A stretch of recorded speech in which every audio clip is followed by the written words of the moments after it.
प्राकृतिक प्रलय और भगवान विष्णु से पुनः सृष्टि का प्रादुर्भाव।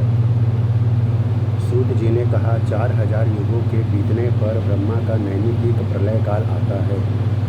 कल्प के अंत में 100 वर्ष तक अनावृष्टि होती है। आकाश मंडल में प्रचंड रूप से संतप्त करने वाले भयंकर 7 सूर्य उदित हो जाते हैं। वे अपनी प्रखर रश्मियों से संपूर्ण जल राशि का पान कर तीनों लोकों को सुखा देते हैं। भगवान विष्णु रुद्र स्वरूप धारण करके भूरलोक, भुवरलोक, स्वरलोक, महरलोक, जनलोक तथा पाताल लोक की समस्त चराचर सृष्टि को जला देते हैं।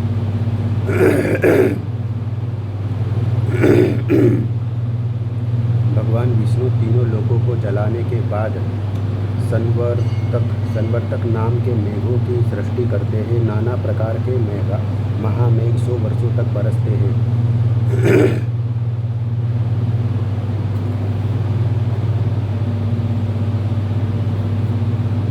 नाना प्रकार के महामेघ 100 वर्षों तक बरसते हैं। विष्णु रूप में स्थित वायु अत्यंत तेज गति से 100 वर्षों तक चलती है।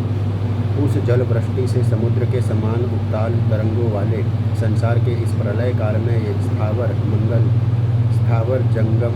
जंगम के नष्ट होने पर ब्रह्म स्वरूप भगवान विष्णु अनंतस्या पर शयन करते हैं।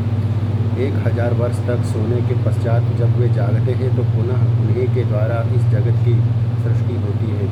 हे सोनक, इसके बाद मैं प्राकृतिक प्रलय का वर्णन करता हूँ, उसको आप सुने। ब्रह्मा के 100 वर्ष बीत जाने पर भगवान हरि अपने योग बल से समस्त सृष्टि को अपने में लीन करके ब्रह्मा को धारण कर लेते हैं।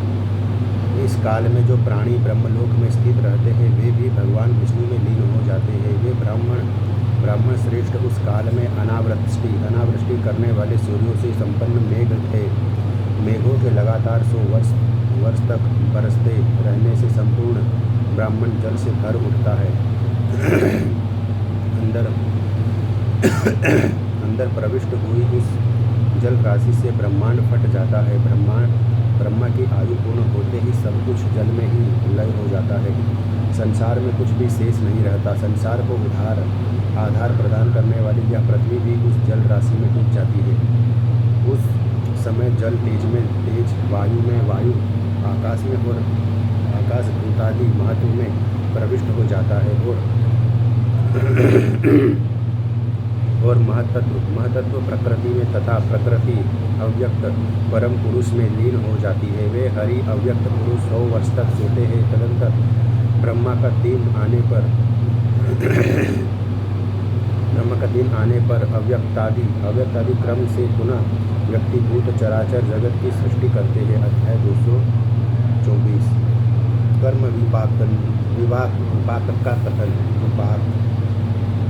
कर्म विपाक का कथन। सूत जी ने कहा, जगत सृष्टि और प्रलय आदि की चक्र गति को जानने वाले जो विद्वान है वे यदि आध्यात्मिक, आदिवैदिक तथा आदिभौतिक इन 3 सांसारिक तापों को जानकर ज्ञान और वैराग्य मार्ग स्वीकार कर लेते हैं तो आत्यंतिक लय मोक्ष को प्राप्त करते हैं। जब मैं उस संसार चक्र का वर्णन करूँगा जिसको जाने बिना पुरुषार्थी परमात्मा में लीन नहीं होते। प्राण के उत्क्रमण काल में इस सारे शरीर का परित्याग करके मनुष्य दूसरे सूक्ष्म शरीर में प्रविष्ट हो जाता है। इस मृत्यु लोक से मृत्यु के पश्चात जीव को यमराज के दूत 12 दिन की अवधि में यमलोक को ले जाते हैं। वहाँ पर उस मरे हुए व्यक्ति के बंधु बांधव जो उसके लिए तिलोतक और पिंडदान देते हैं वही सब यमलोक के मार्ग में वह खाता पीता है। वो पाप कर्म करने के कारण वह नरक लोक में जाता है और पुण्य कर्म करने के कारण स्वर्ग अपने उन पाप पुण्यों के प्रभाव से नरक तथा स्वर्ग में गया हुआ प्राणी पुनः नरक और स्वर्ग से लौटकर स्त्रियों के गर्भ में आता है। वह विनष्ट न होकर वह 2 बीजों के आकार को धारण कर लेता है। उसके बाद वह कलल फिर बुदाकर बन जाता है। तत्पश्चात उस बुदबुदाकार रक्त से मांसपेशी का निर्माण होता है। मांसपेशी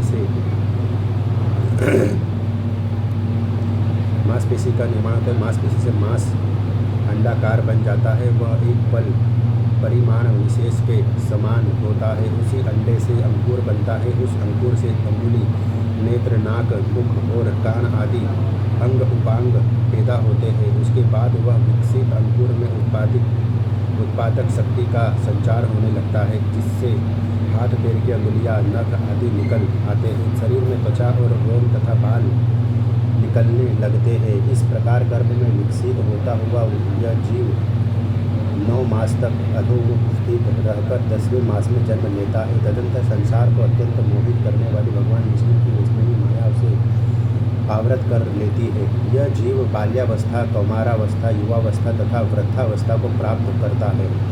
इसके बाद यह पुनः मृत्यु को प्राप्त हो जाता है। इस प्रकार यह जीव इस संसार चक्र में घटी यंत्र के समान घूमता रहता है। जीव नरक भोग करने के पश्चात पाप योनि में जन्म लेता है। पतित से प्रतिग्रह स्वीकार करने के कारण विद्वान भी अधो योनि में जन्म ग्रहण करता है। याचक नरक भोग करने के बाद क्रमी योनि को प्राप्त होता है। गुरु की पत्नी अथवा गुरु के धन की मन से भी कामना करने वाला व्यक्ति कुत्ता होता है। मित्र का अपमान करने वाला गधे की योनि में जन्म लेता है। माता पिता को कष्ट पहुँचाने वाले प्राणी को कछुए की योनि में जाना पड़ता है। जो मनुष्य अपने स्वामी का विश्वसनीय बनकर उसको छल कर जीवन यापन करता है, वह मृत्यु के बाद व्यामोह में फंसे हुए वानर की योनि में जाता है। धरोहर रूप में अपने पास रखे हुए पराये धन का अपहरण करने वाला व्यक्ति नरकगामी होता है। नरक से निकलने के पश्चात वह क्रमयोनि में जन्म लेता है। नरक से मुक्त होने पर वह ईर्ष्यालु मनुष्य को राक्षस योनि में जाना पड़ता है। जो मनुष्य विश्वासघाती होता है वह मत्स्य योनि में उत्पन्न होता है। यह और धान्यादि अनाजों की चोरी करने वाले व्यक्ति मरने के पश्चात चूहे की योनि में जन्म लेते हैं। दूसरे की स्त्री का अपहरण करने वाला मनुष्य खूंखार भेड़िए की योनि में जाता है। जो मनुष्य अपने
के साथ सहवास करते हैं वह कोकिल योनि में जन्म लेता है। गुरु आदि के स्त्रियों के साथ सहवास करने पर मनुष्य सूअर योनि को प्राप्त होता है। यज्ञ दान तथा विवाह आदि में विघ्न डालने वाले मनुष्य को क्रमी योनि प्राप्त होती है। देवता पितर और ब्राह्मणों को बिना भोजन आदि दिए जो मनुष्य अन्न ग्रहण कर लेता है वह नरक को जाता है।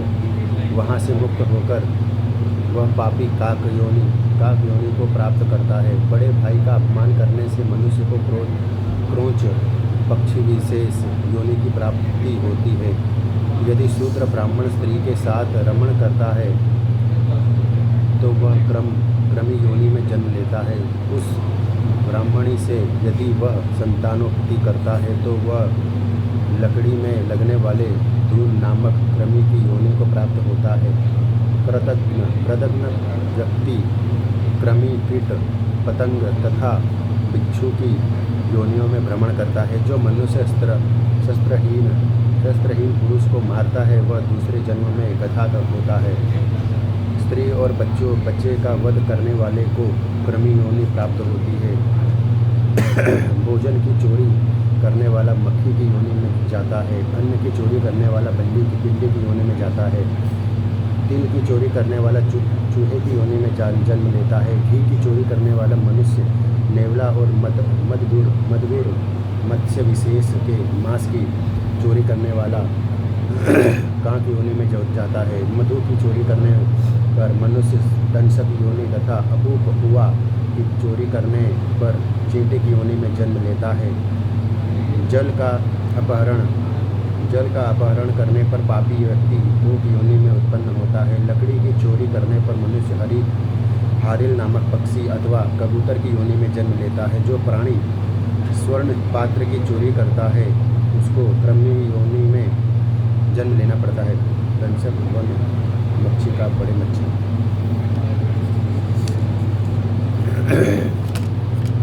कपास से बने वस्त्रों की चोरी करने पर क्रोंच पक्षी, अग्नि की चोरी करने पर बगुला, अंगराग आदि रंजकद्रव्य, शरीर संस्कार द्रव्य और शाक पात की चोरी करने पर मनुष्य मयूर होता है। लाल रंग की वस्तु की चोरी करने से मनुष्य जीवक पर पक्षी विशेष, अच्छी गंध वाली वस्तुओं की चोरी करने से छुछुंदर तथा खरगोश की चोरी करने से वह खरगोश योनि को प्राप्त होता है। कला की चोरी करने पर मनुष्य नपुंसक, लकड़ी की चोरी करने पर घास फूस में रहने वाला कीट, फूल की चोरी करने पर दरिद्र तथा यौवन, यावक, जोका, सत्तू, धान, लाख आदि चुराने पर पंगु होता है।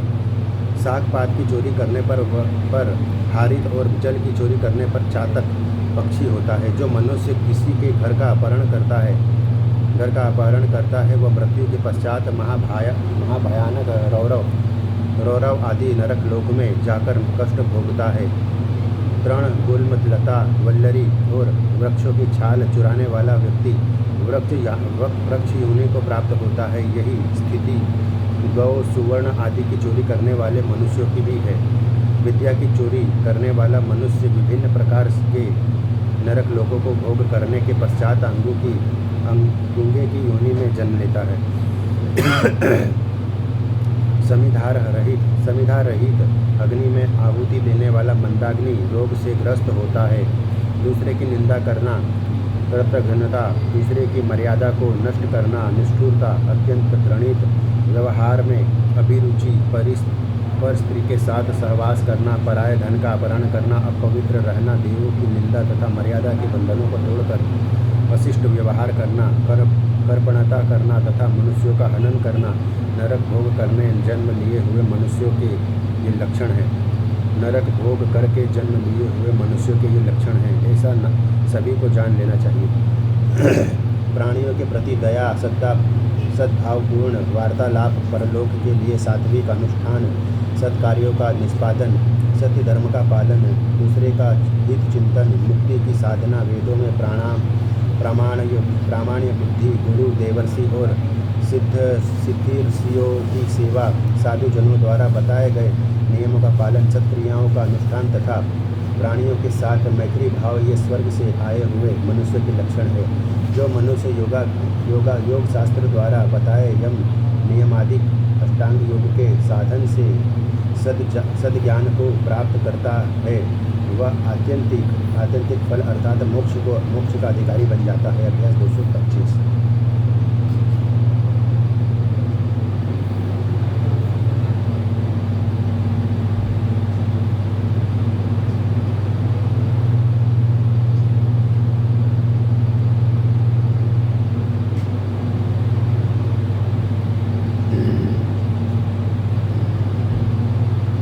अष्टांग योग एवं एकाक्षर ब्रह्म का स्वरूप तथा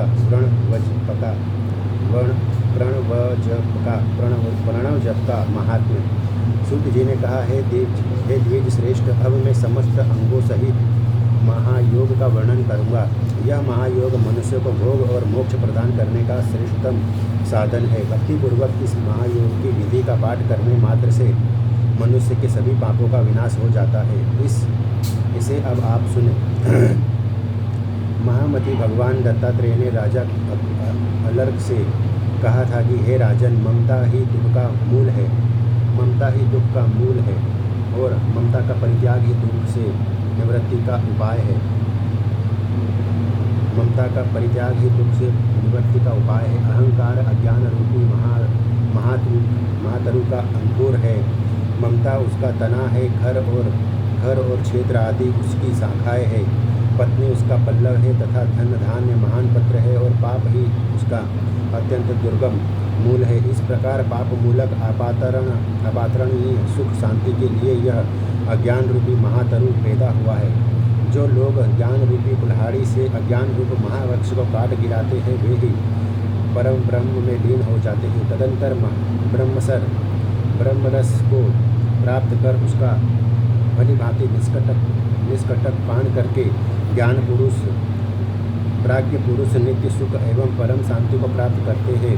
समस्त दृश्य प्रपंच एवं इंद्रियां भी उसी परब्रह्म में लीन हो जाती हैं। हे राजन, वहाँ पर न तो तुम रहते हो और न मैं भी रहता हूँ, न शब्दादि तन्मात्राएँ रहती है और न अंतकरण ही रहता है। हे राजेंद्र, हम दोनों के बीच कौन सा तत्व प्रधान है?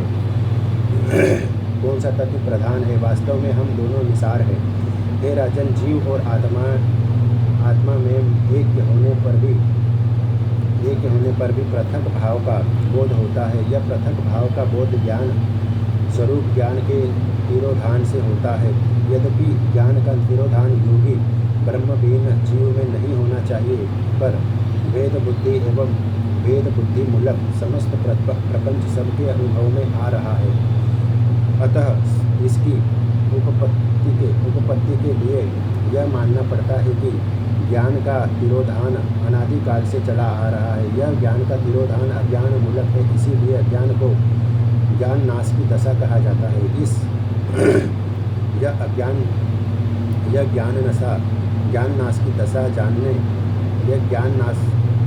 ज्ञान नाश की दशा ज्ञान के वियोग की दशा है और यह ज्ञान का वियोग ही जीवात्मा एवं आत्मा ब्रह्म का पृथक भाव है तथा इस पृथक भाव के ज्ञान का नाश जीव एवं आत्मा ब्रह्म के एक के ज्ञान से ही होता है। यह एक ज्ञान एक का प्रत्यक्षात्मक अनुभव ही मुक्ति है।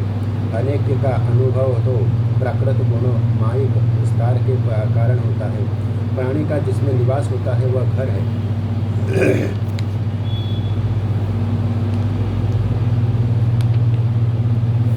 वह घर है जिसके द्वारा उसके जीवन की रक्षा होती है। वह भोज्य पदार्थ है जो मुक्ति का हेतु है, वह ज्ञान है, और जो बंधन का हेतु है वह ज्ञान है।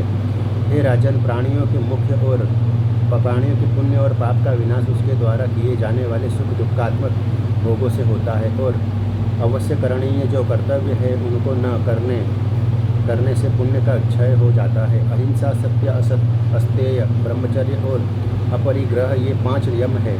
सोच 2 प्रकार का बताया गया है, बाह्य सोच और अंतः सोच।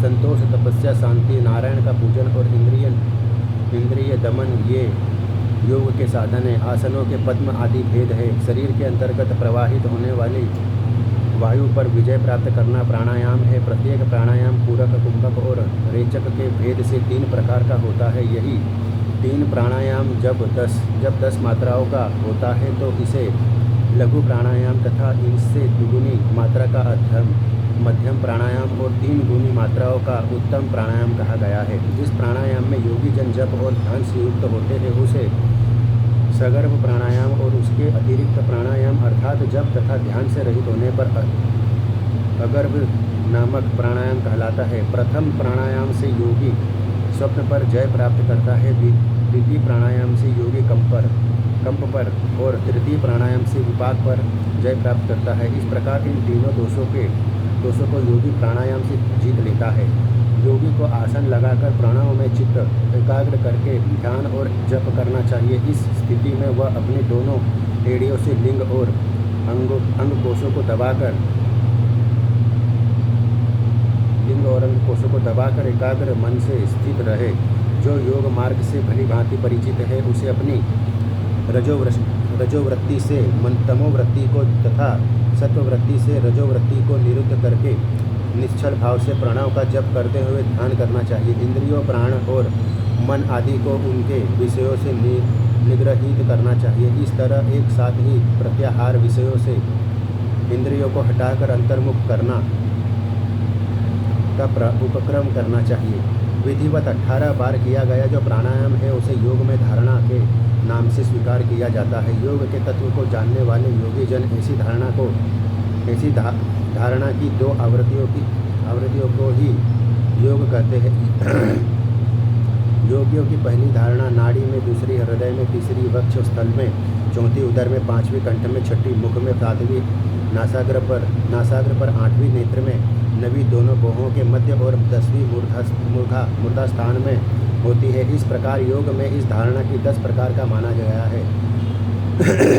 इन 10 धारणाओं में सफलता प्राप्त करके योगी अक्षर रूपता ब्रह्मत्व को प्राप्त कर लेता है। जिस प्रकार अग्नि में छोड़ी गई अग्नि एकाकार हो जाती है उसी प्रकार परमात्मा के ध्यान में लगाई गई आत्मा तदाकार हो जाती है। ऐसी स्थिति में योगी को ब्रह्म स्वरूप महापुण्यदायक ओम इस महामंत्र का जप करना चाहिए। इस प्रणव महामंत्र में अकार, उकार और मकार ये 3 अक्षर हैं। इन 3 अक्षरों के अतिरिक्त इस महामंत्र में सत्व, रजस तथा तमस इन 3 मात्राओं का योग भी है जो क्रमशः सात्विक तथा राजसिक और तामसिक मनोवृत्ति का परिचायक है। ओमकार में जो चतुर्थ अर्धमात्रा स्थित है वह निर्गुण है तथा केवल योगियों द्वारा ही जानने योग्य है। गांधार स्वर ग के आश्रित हो रहने वाली इस अर्धमात्रा को गांधारी नाम से जानना चाहिए। यह अक्षर परम ब्रह्म ओमकार के नाम से योग मार्ग में स्वीकृत है। अतः इस महामंत्र का जप और ध्यान करते हुए अपनी मुक्ति के लिए इस प्रकार अपने में ब्रह्म भावना का निश्चय करना चाहिए। मैं स्थूल देह से रहित ज्योतिर्मय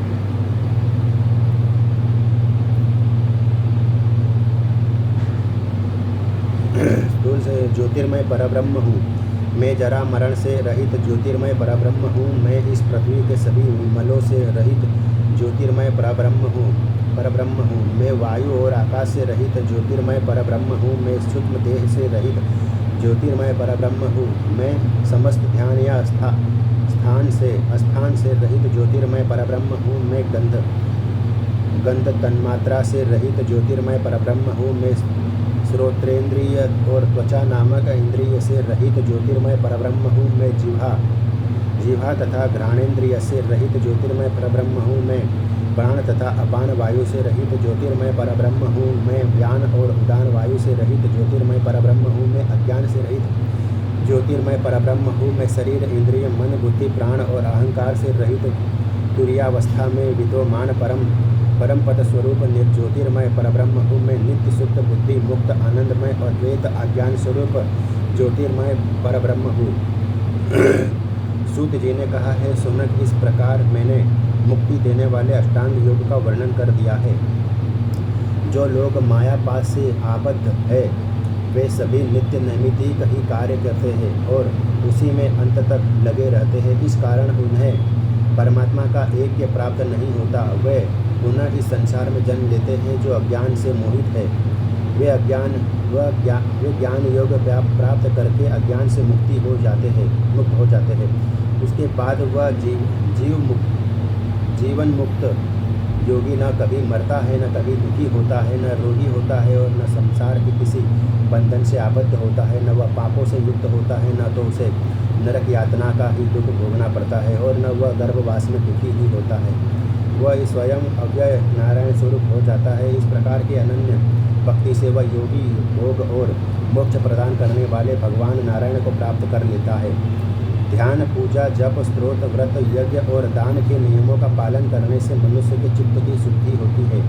चित्त शुद्धि से ज्ञान प्राप्त होता है।